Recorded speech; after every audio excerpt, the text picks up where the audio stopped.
I'm keeping my fucking hands up. I'm not reaching for no gun, bro. Can I move my phone? And have a firearm pulled on him by the Omaha Police Department all in the same day. Imagine that. Kasim Shabazz is shaken up. Man, I thought we were getting ready to lose our lives. Let him know with this pullover, this was authorized. Think about that. Authorized to pull him over. That you ain't gonna never be bigger than us. That's what the cops send a message. I don't care what anybody say. Terence Crawford's night of celebration in Omaha took a sudden turn. Only hours after the city welcomed him with a parade and a crowded event celebrating his win over Canelo Alvarez, he was pulled over by police early in the morning. According to officials, Crawford was driving a blue four-door car at a high rate of speed when officers stopped him at 1:27 a.m. The situation became more serious when police said they noticed a gun on the car's floor and instructed everyone inside to step out while holding them at gunpoint. Seatbelt. I'm And opening the door. You can take I'm mine opening off the door. of me right here on my right. I'm keeping my fucking hands up. I'm not reaching for no gun, bro. Can I move my phone? Yeah, that's crazy.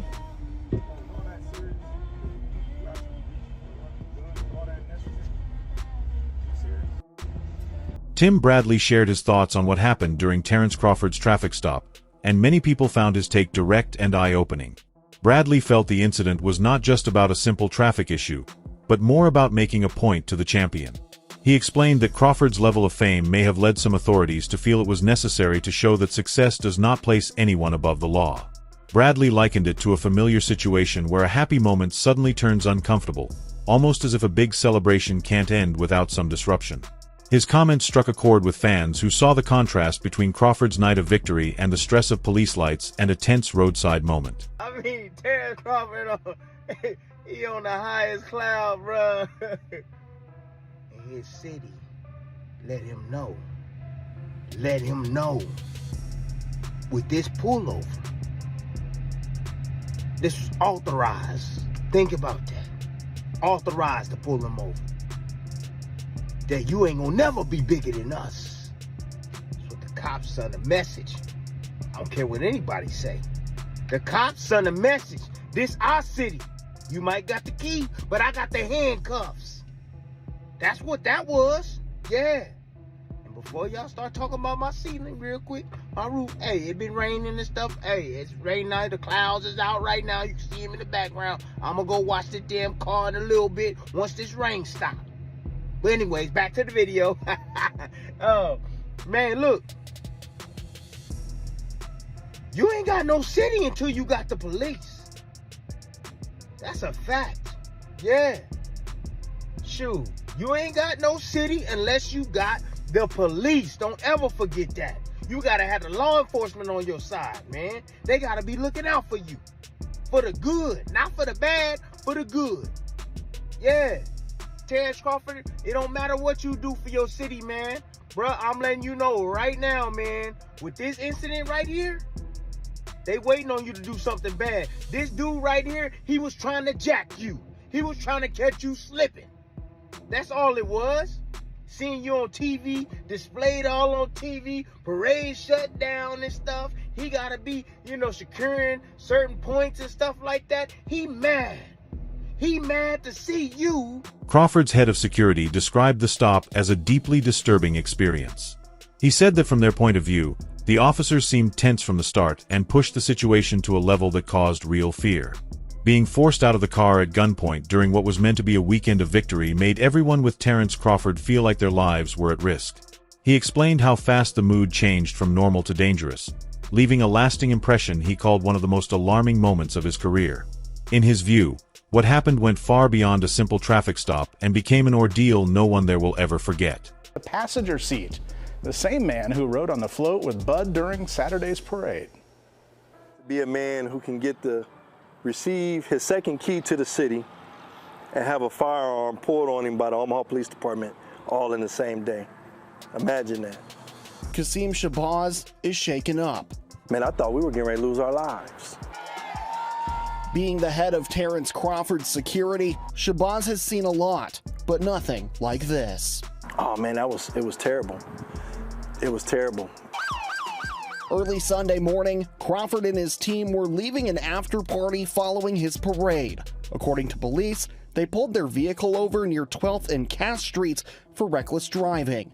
That's where things took a dark turn. And as soon as he said he had a firearm, the police officer that was on his side became unhinged. Police immediately drew their weapons, pointing a gun at Shabazz and the pound-for-pound champ. I literally had my hands on top of the ceiling and inside of the vehicle. According to police, an officer had identified a firearm on the floor of the vehicle. Andre Ward, one of boxing's most respected voices, brought a deeper perspective to the discussion by pointing out how Terence Crawford has often dealt with efforts to downplay his success. Ward noted that even before the Canelo fight, critics regularly dismissed Crawford's wins by claiming he relied on decisions instead of true dominance. He argued that this line of talk was meant to weaken the value of Crawford's accomplishments and overlook his skill. In Ward's view, the traffic stop in Omaha was just another chapter in a long pattern of the champion having to protect his name from people trying to shrink his legacy. He made it clear that no attempt to push Crawford down could erase his track record or the respect he has earned in the ring. They tried to bury Terence Crawford. They tried to ruin his reputation and say that he wasn't a draw when the numbers were there for you to see. When he went to MSG against guys that didn't have big names or that were faded, like Amir Khan, or when he fought Kavyaskis, he did numbers. There was a smear campaign about his personality. He doesn't talk. Nobody wants to hear him. No, that you don't want to hear him. So you try to speak for the masses when the whole time you have a star right here. You got to learn how to talk to this man. Even as recent as his last fight, the fight before Canelo, the smear campaign continued. I don't hear the smear campaign now. Them voices got really, really quiet like they typically do when they get proven wrong. And they either try to jump on the wagon, I knew this kid was going to be that, or they get very, very quiet and they start to retreat back to wherever they came from and they don't have a lot to say. So I'm happy for this brother for that reason, because they tried to bury him, Roy. It didn't work. He overcame that. He said, give me my shot. I'm going to show you. And he kept doing it time and time again, and he did it again against Canelo Alvarez Saturday. Some commentators believe there was more at play than what appeared in the official reports. They suggested that city leadership in Omaha may have been uncomfortable with how much attention and influence Crawford now holds. His journey from a local fighter to a world champion turned him into more than an athlete, making him a symbol of pride for the community. Observers speculated that the incident may have served as a reminder to him, and to the public, that long-standing institutions still maintain authority. This view ties the moment to a wider pattern. As fame grows, so do the challenges, and those in the spotlight often face situations meant to test them or keep their power in check. So, wanted to send a statement because he doesn't like the rise of the Black Messiah. He don't like to see a black person in position of power. So he pulled Terence Crawford over for quote-unquote reckless driving. And as he approached the car, he decided to lie on his report, because as he approached the car, he stated that he saw a firearm on the floor panel. Come to find out, Terence Crawford informed him as he approached the driver's side door where Terence Crawford was driving, and in the passenger side was Terence Crawford's head security guard. In the back was Coach Malachi, and a young lady was on the side of Coach Malachi in the back seat. And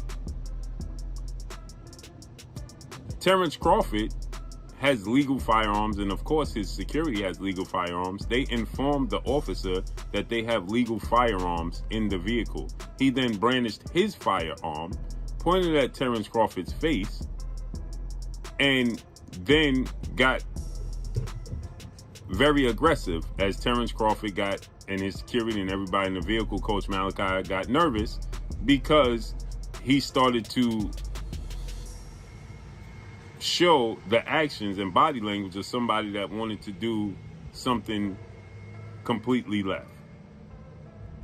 And now in the police report that has been obtained by the community and released and leaked. He never puts about the reckless driving. He never puts speeding. Amir Khan, a former world champion, voiced his support for Terence Crawford and made it clear that no controversy can take away from what Crawford has achieved. Khan praised his skill and work ethic, saying he always believed Terence would show the world he belongs among the sports elite. In Khan's view, what happened in Omaha does nothing to change the fact that Crawford is a reigning champion with a legacy already in place.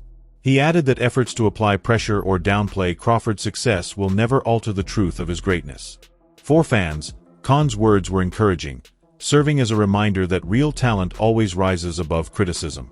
I knew that Crawford was going to win. You see, when I watched Crawford train back in Omaha, Nebraska, and when I was in Colorado Springs, he came into my camp. He helped me out a little bit, but at the same time, I seen him sparring some heavyweight guys. I seen him wrestling some heavy, big guys, and I thought, wow. So I asked him, I go, look, do you have like a wrestling background? He goes, yeah, we're like state champion.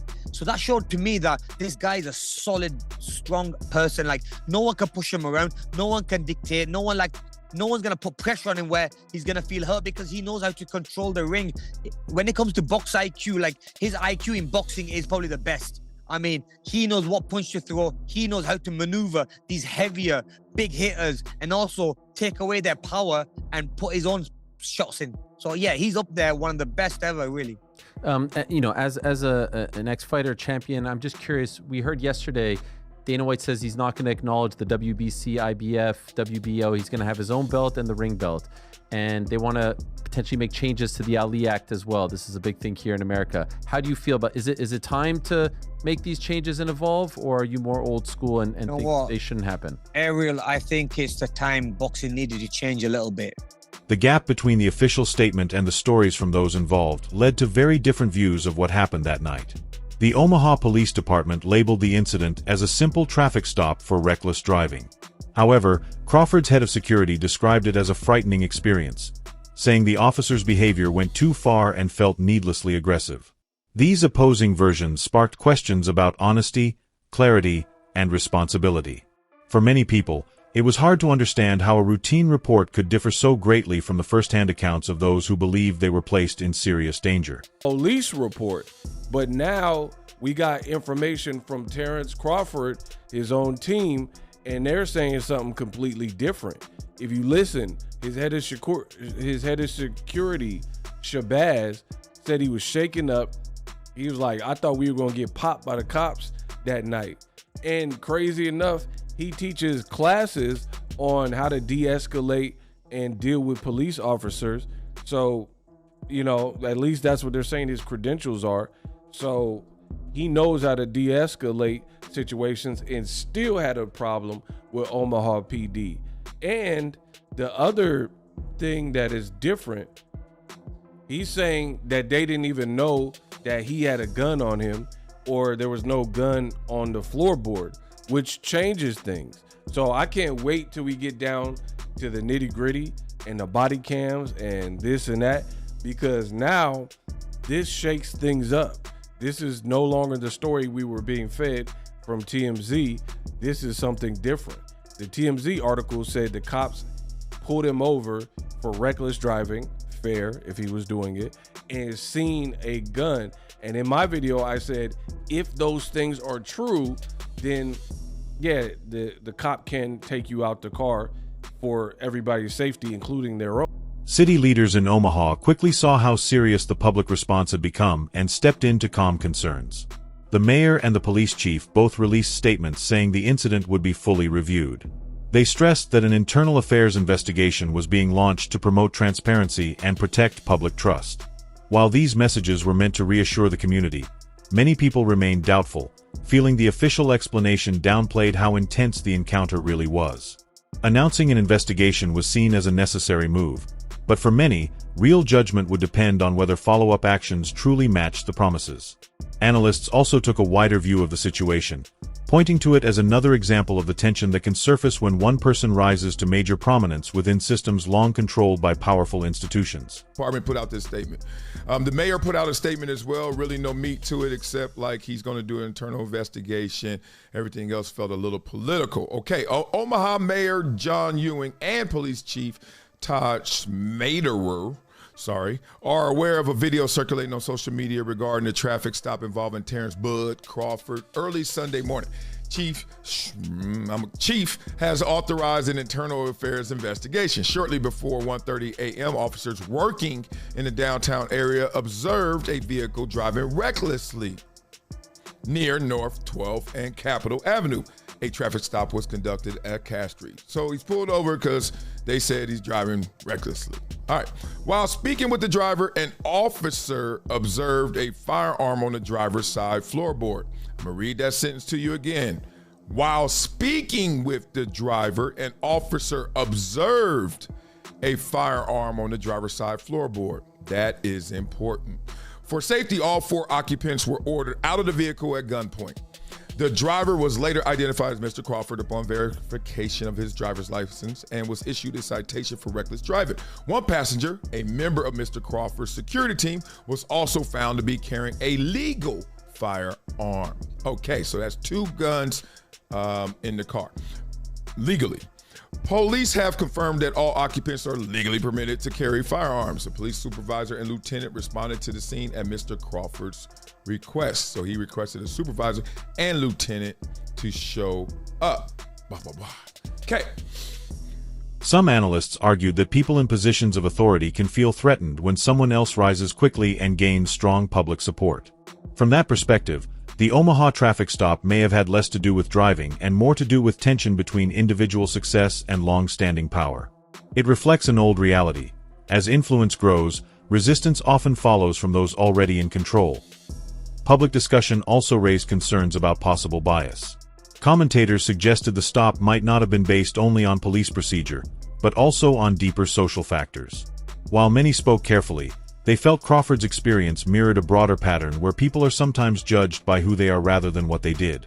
This belief stirred strong reactions among his supporters, who viewed the incident as unnecessary and unjust. No matter where people stand, one thing is clear.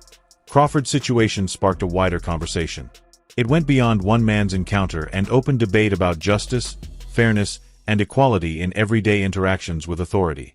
Incumbent for me to say that it will not be lost on a lot of people that Terence Crawford, being obviously a black man, being pulled over by cops in such fashion and treated in such a seemingly harsh way, will not go down well with a lot of people, especially in the black community, where, let's be honest, there has been tensions over the years between the police and the black community throughout many American towns and cities.